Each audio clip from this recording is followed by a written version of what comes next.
الحمد للہ رب العالمین والصلاة والسلام علی اشرف الانبیاء والمرسلین اما بعد فاعوذ باللہ من الشیطان الرجیم بسم اللہ الرحمن الرحیم رب اشرح لی صدری ویسر لی امری واحلل عقدۃ من لسانی یفقہوا قولی اللہم انفعنا بما علمتنا وعلمنا ما ينفعنا وزدنا علما آمین یا رب العالمین۔ ہم الحمدللہ سیر صحابہ میں سیدنا عمر بن فاروق رضی اللہ تعالیٰ عنہ کی زندگی کو دیکھ رہے ہیں، اور ہم نے ان کا دور خلافت تفصیل کے ساتھ پڑھا، ان کا انصاف، ان کے لوگوں کے ساتھ برتاؤ، ان کا اپنی رعایا کے لیے پریشان ہونا، یہ سب ہم نے دیکھا۔ آج ہم انشاءاللہ تعالیٰ ان کی زندگی کے اوپر جو آخری ہماری بات ہے وہ انشاءاللہ اس کلاس میں کریں گے، لیکن ان کے وفات کے دن پہ جانے سے پہلے میں تھوڑا سا آپ کو یہ بتانا چاہتی ہوں کہ ان کے دل میں اپنے سے پہلے خلیفہ کے لیے کتنی قدر تھی کہ جبیر بن نفیر فرماتے ہیں کہ کچھ لوگوں نے سیدنا عمر سے کہا کہ امیر المومنین، ہم نے آج تک ایسا بندہ نہیں دیکھا جیسے آپ ہیں، آپ جیسا انصاف کرنے والا، سچ بولنے والا، منافقین پہ نظر رکھنے والا، اور یہ واقعی سچ تھا۔ اور نبی علیہ الصلوۃ والسلام کے بعد سب سے بہتر تو آپ ہیں۔ تو یہ سن کر عوف بن مالک نے کہا، اللہ کی قسم تم غلط کہتے ہو، ہم نے رسول اللہ صلی اللہ علیہ وسلم کے بعد ایک اور آدمی کو دیکھا ہے جو ان سے بہتر تھا، اور وہ ابو بکر صدیق رضی اللہ تعالیٰ عنہ تھے۔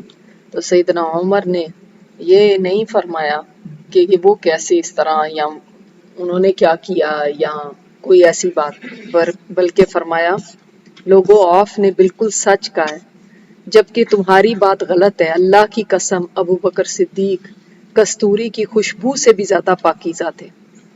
اور آپ یہ دیکھ لیں کہ یہ بڑا مشکل ہوتا ہے کسی اور کی تعریف کو سننا اور اس کو ماننا، اور پھر اس چیز کو لوگوں میں بیٹھ کے اس چیز کو کہنا کہ ہاں یہ واقعی صحیح ہے، کیونکہ اکثر انسان یہ کہتا ہے کہ لوگوں کے سامنے تو ہم نہیں کہہ سکتے کیونکہ ہماری بے عزتی ہو جائے گی، اور میں ہی اپنے آپ کو بڑا رکھوں۔ ان لوگوں کے اندر چونکہ کوئی اپنی بڑائی کا احساس نہیں تھا، اس لیے ان کو فرق نہیں پڑتا تھا کہ کوئی لوگ اگر ان کی تعریف کر رہے ہیں تو کہتے ہیں کہ ہاں یہ سچ کہہ رہے ہیں، حالانکہ ابوبکر صدیق رضی اللہ تعالیٰ عنہ اس وقت زندہ نہیں تھے۔ حضرت عمر ہی وہ ہیں جنہوں نے عسکری قوانین بنائے، یعنی جو ملٹری کے جو قوانین ہوتے ہیں نا، انہوں نے سٹارٹ کیے تھے، بلکہ ایک باقاعدہ جو فوج کا نظام ہے انہوں نے قائم کیا تھا، ان سے پہلے ایسا نہیں تھا۔ اور یہ اگر کہا جائے کہ ملٹری قوانین کی ابتدا ہی ان سے ہوئی تو بے جانا ہوگا۔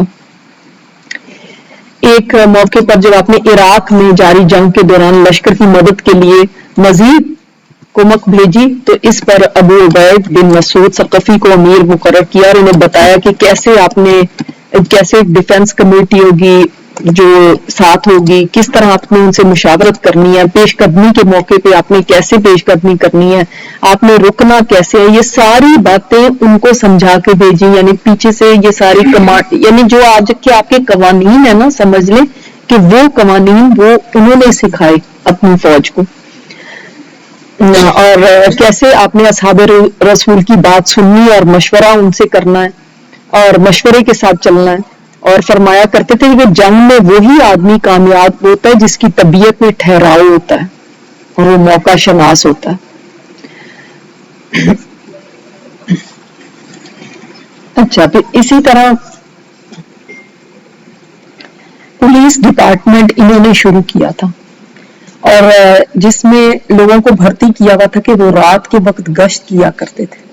آپ کو پتا ہے کہ خود بھی گشت کرتے تھے، لیکن اس کے علاوہ پورے علاقے میں تو نہیں کر سکتے تھے، تو اس کے علاوہ انہوں نے پولیس ڈپارٹمنٹ جو قائم کیا کہ وہ لوگ جا کے گشت کیا کریں اور دیکھیں کہ کسی کو کسی چیز کی ضرورت ہے یا کوئی مشکل میں ہے یا کوئی قافلہ آیا ہے تو اس کے کوئی پرسان حال نہ ہو، تو پھر یہ ہے جو ان کی مدد کریں گے۔ اور انہوں نے سڑکوں کا جال بچھایا تھا، پل بنوائے تھے، پھر اسی طرح رجسٹرار کا جو ریکارڈ رکھنے کا ایک جنرل رجسٹر ایک بنانا جس میں لوگوں کی پیدائش، ان کی وفات کے بارے میں لکھا جانا، کس کو کتنا وظیفہ ملتا ہے یہ بھی لکھا جاتا تھا.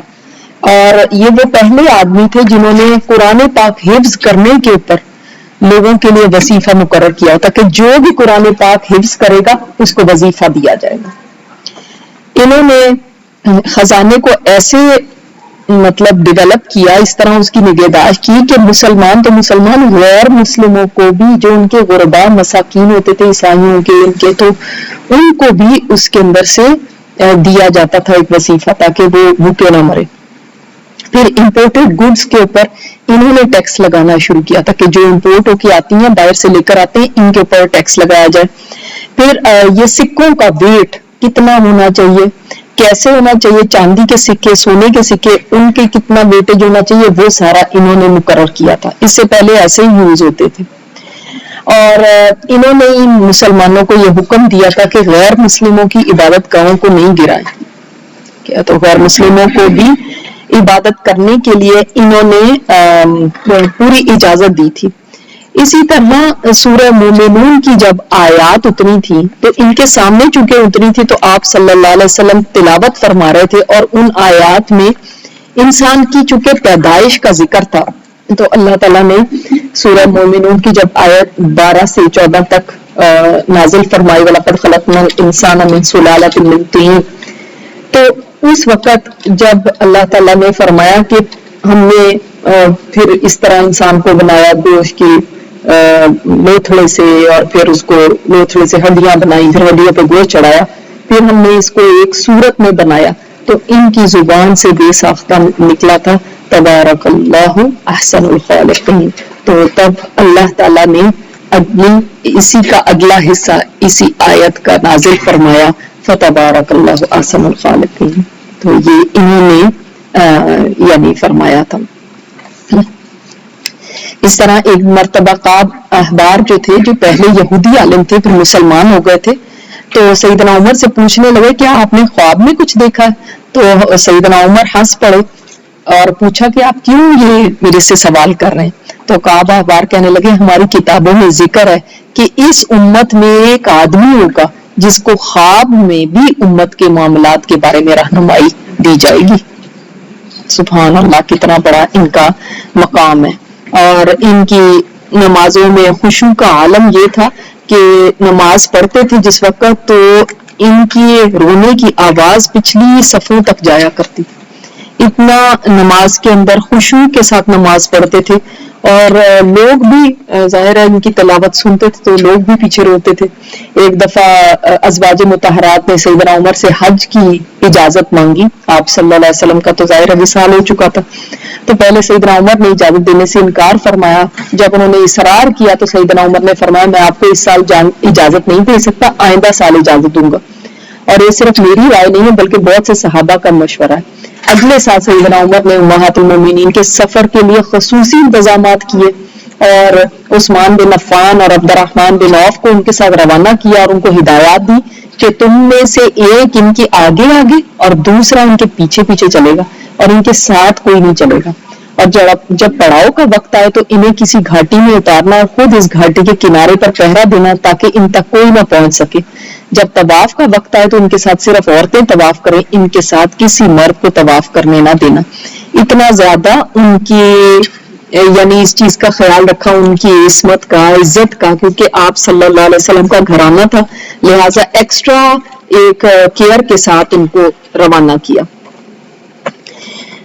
جب ان کی وفات کا وقت قریب تھا تو اس سے پہلے ایک دن حضرت حذیفہ، آپ کو پتا ہے حضرت حذیفہ آپ صلی اللہ علیہ وسلم کے رازدان کہلاتے ہیں، تو ان کے ساتھ مسجد میں بیٹھے ہوئے تھے اور بھی صحابہ تھے. فجر کی نماز پڑھی اور اس کے بعد لوگوں سے پوچھا کہ یہ بتاؤ کہ کسی کو وہ حدیث یاد ہے جو آپ صلی اللہ علیہ وسلم نے فتنوں کے بارے میں فرمائی تھی؟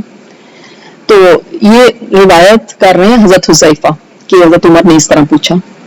تو حذیفہ رضی اللہ تعالیٰ عنہ نے فرمایا کہ مجھے پتا ہے وہ حدیث. تو فرماتے ہیں تم بڑے دلیر آدمی ہو، حضرت حذیفہ نے بتایا کہ میں نے نبی علیہ الصلوۃ والسلام سے سنا کہ آدمی کا جو بھی فتنہ اس کے اہل و عیال میں، مال میں، جان میں، اولاد میں، پڑوسی کے بارے میں ہوگا تو اس کا کفارہ اس کا روزہ، نماز، صدقہ، امر بالمعروف اور نہی عن المنکر بن جائے گا۔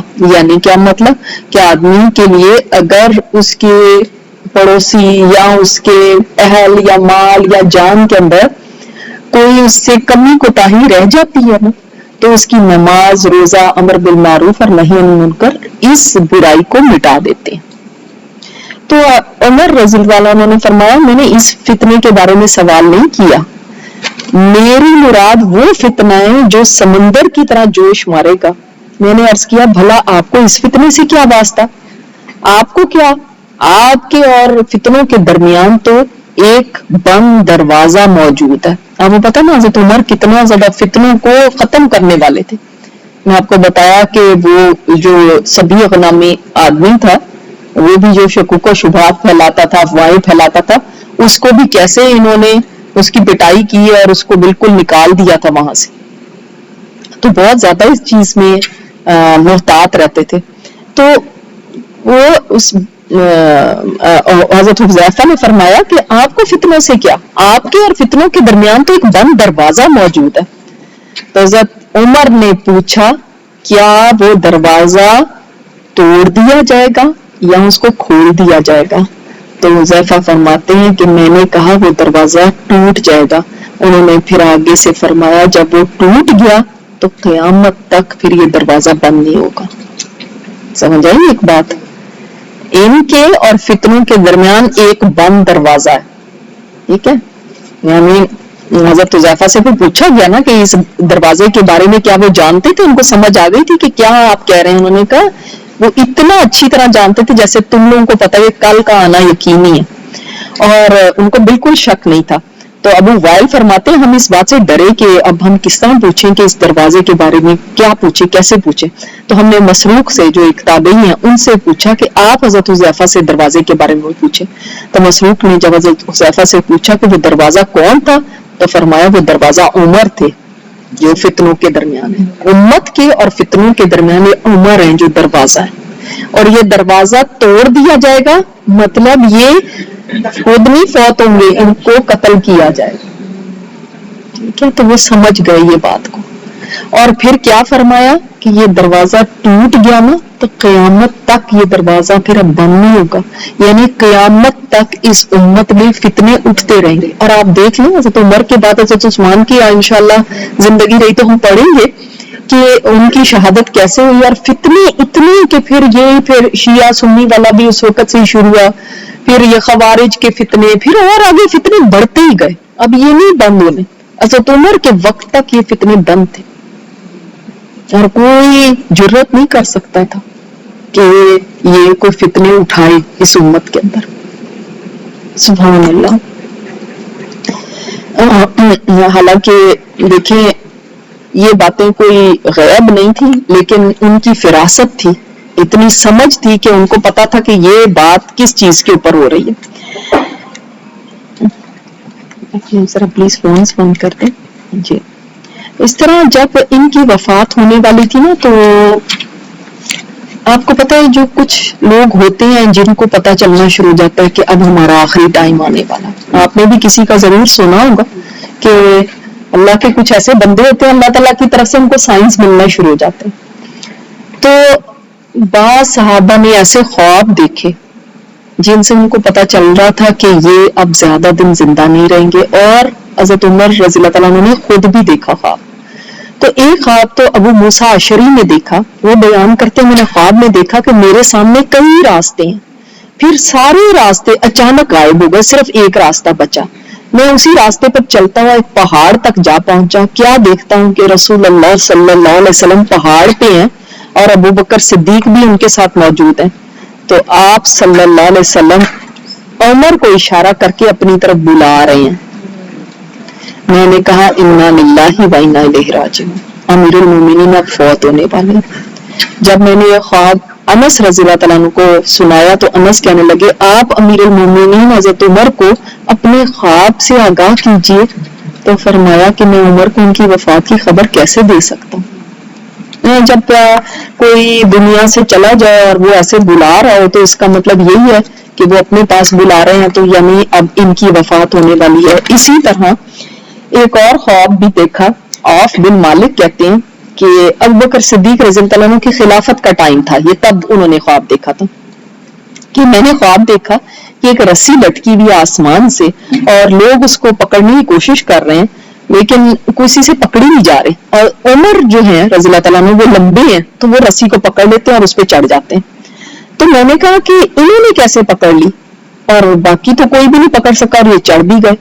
تو مجھے کہا گیا اس لیے کہ 3 باتیں کہی گئی، اس لیے کہ یہ خلیفہ ہیں اللہ کے زمین پر، نمبر 2 یہ کسی ملامت کرنے والے کی ملامت کا کوئی ڈر نہیں رکھتے، اور نمبر 3 یہ شہید کیے جائیں گے۔ تو حضرت عوف نے جب ابوبکر صدیق رضی اللہ تعالیٰ عنہ کی خلافت کا وقت تھا انہوں نے ان کو بتائی یہ خواب، تو ابوبکر صدیق نے فرمایا عمر کو بلاؤ، اس کو بتاؤ۔ تو عمر کو بلایا گیا، تو جب ان کو بتایا گیا یہ خواب ایسی ہے تو انہوں نے خواب کو کوئی زیادہ خاطر میں نہیں لیا اور کہا بس جب کہا گیا نا کہ وہ خلیفہ بنائے جائیں گے اور وہ ان باتوں کو اپنے لیے انہوں نے اچھا نہیں سمجھا۔ انہوں نے کہا کیسی بات کرتے ہو، ابوبکر صدیق رضی اللہ تعالیٰ عنہ زندہ ہے اور تم یہ بات کہہ رہے ہو کہ میں خلیفہ بنایا جاؤں گا۔ انہوں نے کہا ایسی کوئی اتنے لمبے خواب کوئی نہیں ہوتے، بس چھوڑو اس بات کو۔ انہوں نے ایسی رفع دفع کرتی بات۔ پھر اس کے بعد جب یروشلم میں اجابیہ کے مقام پہ حضرت عمر گئے تھے نا، میں نے آپ کو بتایا تھا وہاں پہ چابیاں لینے گئے تھے، تو ان کو بلایا اور فرمایا، عوف کو بلا کے فرمایا کہ وہ خواب یاد ہے جو آپ نے اس وقت سنایا تھا ابوبکر صدیق رضی اللہ عنہ کی خلافت کے دوران؟ تو بولے ہاں۔ فرمایا پھر وہ سناؤ مجھے۔ تو کہتے ہیں آپ نے تو اس کے اوپر توجہ ہی نہیں دی تھی۔ تو کہتے ہیں نہیں آپ سناؤ۔ تو انہوں نے جب سنایا تو کہتے ہیں کہ جہاں تک خلیفہ بننے کی بات ہے تو اللہ تعالیٰ نے مجھے خلیفہ بنا دیا۔ دوسرا حصہ بھی کہ واقعی میں کسی ملامت کرنے والے کی ملامت کا کوئی خوف نہیں رکھتا، کوئی کچھ بھی کہہ دے ان کو نہیں پرواہ ہوتی تھی، تمہاری طرح نہیں کہ ہر ایک کو پہلے دیکھیں گے یہ راضی ہے کہ نہیں پھر ہم کچھ کریں گے۔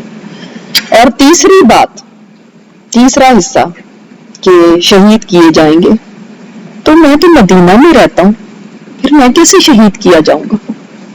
آپ کو پتا میں ان کی دعا تھی کہ اے اللہ مجھے شہادت عطا فرما اور نبی کے شہر میں شہادت عطا فرما۔ تو تبھی تو حضرت حفصہ اور حضرت عبداللہ بن عمر وہ بڑے حیران ہوتے تھے کہ آپ یہ کیسی دعا مانگتے ہیں، یہاں پہ کون سی کوئی جنگیں ہو رہی ہیں کہ آپ نے یہاں شہید ہو جانا، مدینہ میں آپ چاہتے ہیں اور شہادت بھی چاہتے ہیں۔ تو کہتے تھے اللہ تعالیٰ کرے گا۔ تو سبحان اللہ۔ پھر دیکھیں اسی طرح یہ بھی جو ایک خواب یہ بھی آتا ہے کہ ابو موسیٰ اشعری نے ایک خواب دیکھا تھا کہ فصلیں اور گھوڑے ہیں بہت سارے ہیں اور آہستہ آہستہ کر کے سارے غائب ہو گئے۔ تو ان کو سمجھ آ گئی تھی کہ خیر جو ہے نا وہ اٹھ جائے گی، خیر ہے نا یہ چیزیں خیر کی چیزیں ہیں، تو یہ خیر آہستہ آہستہ اٹھ جائے گی۔ اور جیسے کہ آپ کو پتا ہے کہ حضرت عمر ہر سال حج پہ جایا کرتے تھے، تو جب اس سال حج کے اوپر گئے ہیں تو ان کو تھوڑا یہ چونکہ اندازہ ہو چکا تھا کہ میری اب وقت قریب ہے اور دعائیں بھی اسی طرح کی مانگتے تھے، تو وہاں پہ بھی جا کے دعائیں یہی کرتے ہیں کہ اللہ میں بوڑھا ہو گیا ہوں اور میری قوت جو ہے نا بہت کمزور، میرے مجمع ہو گئی، قوت کمزور ہو گئی ہے اور اسلامی خلافت کا دائرہ بہت وسیع ہو گیا۔ اے اللہ اس سے پہلے کہ میں اس ذمہ داری کو پوری طرح نبھا نہ سکوں یا مجھ سے کوئی کوتاہی ہو جائے تو تم مجھے اپنے پاس بلا لینا۔ سبحان اللہ۔ اور میدان عرفات میں بھی انہوں نے جو خطبہ دیا تھا، پھر مختلف علاقوں کے گورنروں کو بلایا، لوگوں کا احتساب کیا، اس کے بعد رمی جمرات کی، تو ایک حاجی کا کنکر جو تھا نا وہ آپ کو پتا کتنی زور سے وہاں پہ مار رہے ہوتے ہیں جمرات میں، کنکر جو تھا وہ ان کے سر پہ لگ گیا غلطی سے، تو سر سے خون بہنے لگا، فرمانے لگے یہ میرے قتل کا پیش خیمہ، مجھے یقین ہوتا جا رہا ہے کہ مجھے قتل کر دیا جائے۔ اور جب واپس مدینہ آئے ہیں تو اپنے لوگوں سے خطاب کیا کہ لوگوں، آپ کے لیے اللہ کے رسول کا اسوہ اور شریعت کے مقرر کردہ فرائض ایک کھلی کتاب کی طرح ہے، ان میں کوئی کنفیوژن نہیں ہے، ایسا نہ ہو کہ تم سیدھے راستے کو چھوڑ کے کہیں اور نکل جاؤ۔ لوگوں کی اس چیز کا بہت فکر تھا۔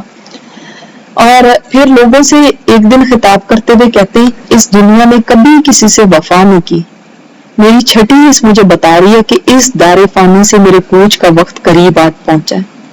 اور ہمیں پتا ہے نا کہ نبی علیہ الصلوۃ والسلام نے جب احد پہ کھڑے ہو کے ایک دفعہ نہیں فرمایا تھا، احد ہلنے لگا تھا تو فرمایا تھا کہ تیرے اوپر ایک نبی ہے، ایک صدیق ہے اور 2 شہید ہے۔ تو ان کو اس وقت سے تھوڑا بہت تو اندازہ تھا، لیکن اب اور زیادہ اس بات سے ہوتا جا رہا تھا کہ جو چیزیں ہو رہی تھیں یا جو خواب کسی کو آ رہے تھے اس سے ان کو اندازہ ہو رہا تھا۔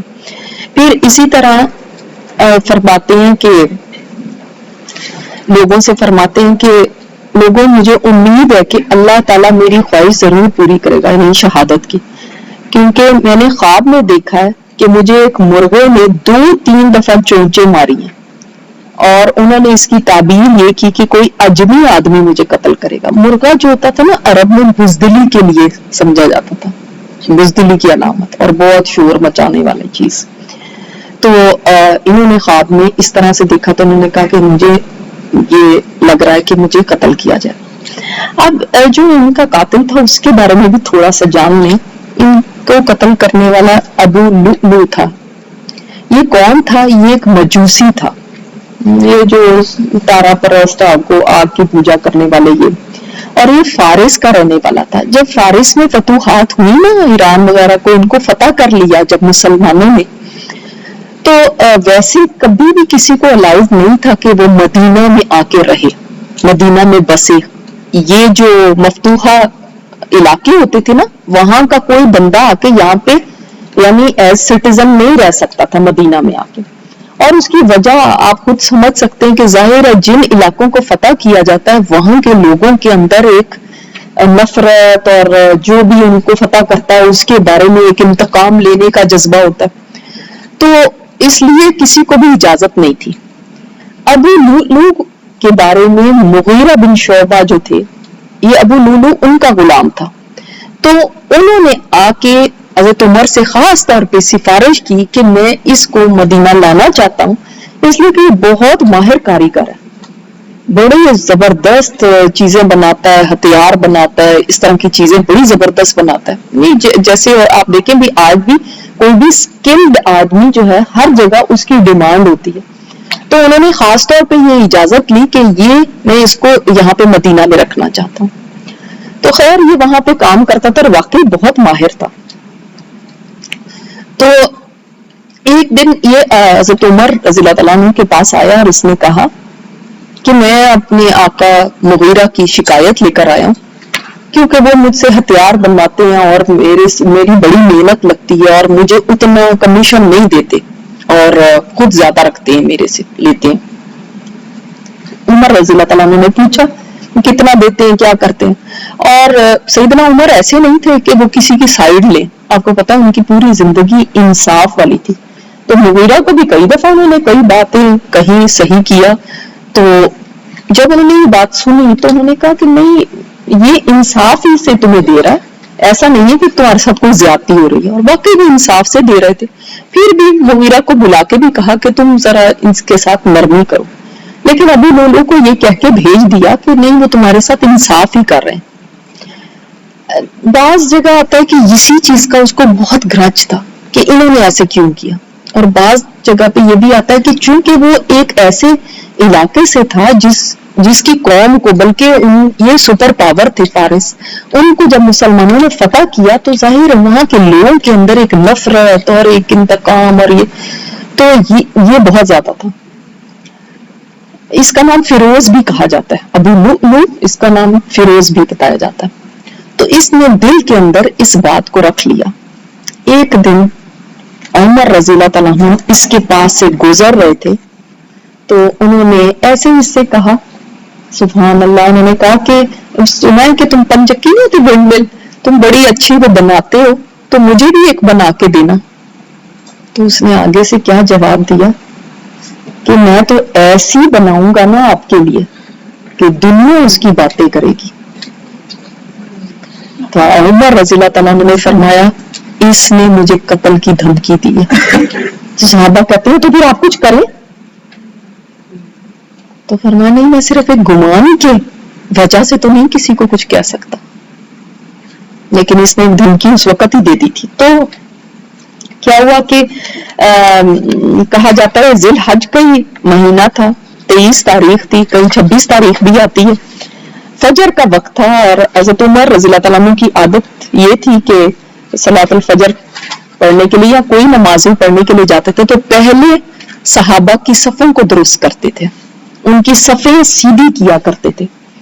تو گھوم گھوم کے سب کی صفیں سیدھی کر رہے تھے. اب ابو لولو بھی جو تھا وہ بھی کہیں چھپ کے پیچھے کھڑا ہوا تھا، اور لیکن آپ کو پتا ہے اس وقت ظاہر ہے اندھیرے کا وقت ہوتا ہے، فجر کا وقت، اور اس نے وہ وقت چوز کیا جبکہ اندھیرا ہے، آمد و رفت اتنی نہیں ہوتی، باہر بھی کوئی زیادہ لوگ نہیں ہوتے. اس نے ایک خنجر لیا جو 2 دھاری تھا اور اس کو زہر میں ڈبوئے رکھا اور وہ لے کے چھپا کے آیا ہوا تھا. اور وہ کھڑا ہوا صفوں میں، انہوں نے صفیں درست کی. اور پھر اس کے بعد ابھی سے بھی آپ دیکھیں کہ صف درست کرنے کا کتنا بڑا یعنی اہمیت ہے. جب فجر پڑھانے کے لیے اس وقت خلیفہ ہی نماز پڑھایا کرتے تھے، وہی امام ہوتے تھے، جو آپ کا لیڈر ہوتا تھا وہ امام ہوتا تھا. تو لمبی صورتیں پڑھا کرتے تھے اور یہی سنت بھی ہے. جب نماز شروع کی تو کہا جاتا ہے کہ سورہ یوسف شروع کر دی، اور سورہ یوسف میں انما اشکو بثی وحزنی اللہ، جب یہاں تک پہنچے رو رہے ہیں، بہت رو رہے ہیں، اور پیچھے ساری صفیں بھی میں لوگ رونے لگے ہیں، رکت طاری ہو گئی ان کے اوپر. سب لوگوں پہ بھی یہی کیفیت تھی، رونے کی آوازیں آ رہی تھی. جب آپ اللہ اکبر کہہ کے رکوع میں گئے تو وہ بدبخت جو ہے وہ صفیں چیرتا ہوا آیا، اور حضرت عمر اس وقت ظاہر ہے رکوع میں انسان ایسی پوزیشن میں تھا، پیچھے ایک بار کیا، آگے ایک بار کیا، اور ناف کے نیچے سے سارا پیٹ ایسے چیر دیا، کھول دیا. عمر رضی اللہ تعالیٰ نے وہی گر گئے اور یہ واپس بھاگا، اور انہوں نے ظاہر ہے لوگ سبحان اللہ یہ کہنے شروع گئے کہ یعنی آگے کچھ مطلب اگلے سٹیپ پہ ہی نہیں جا رہے، خاموشی ہوئی، وہ رکوع میں گئے، کسی کو تھوڑی پتا کیا. انہوں نے پیچھے ہاتھ کیا، عبد الرحمن بن عوف تھے، ان کا ہاتھ پکڑا کہ آگے آؤ کہ نماز پڑھو، اور خود وہاں گرے اور بے ہوش ہو گئے. ابو لؤلؤ جو تھا وہ جب صفیں چیرتا ہوا باہر کو نکلا تو رستے میں بھی لوگوں کو مارتا جا رہا ہے. ظاہر ہے ایسے لوگ تو ایسے کھڑے ہوتے تھے نا کہ بالکل ساتھ لگ کے، تو ان کو مارتا چلا جا رہا ہے. 13 صحابہ کو زخمی کیا جن میں سے 7 اس وقت ہی شہید ہو گئے.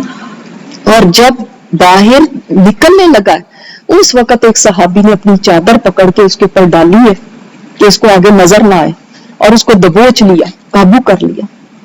تو اس وقت اس نے وہی والا جو خنجر ہے نا اپنے سینے میں بھی گھونپ لیا اور جہنم واصل ہوا.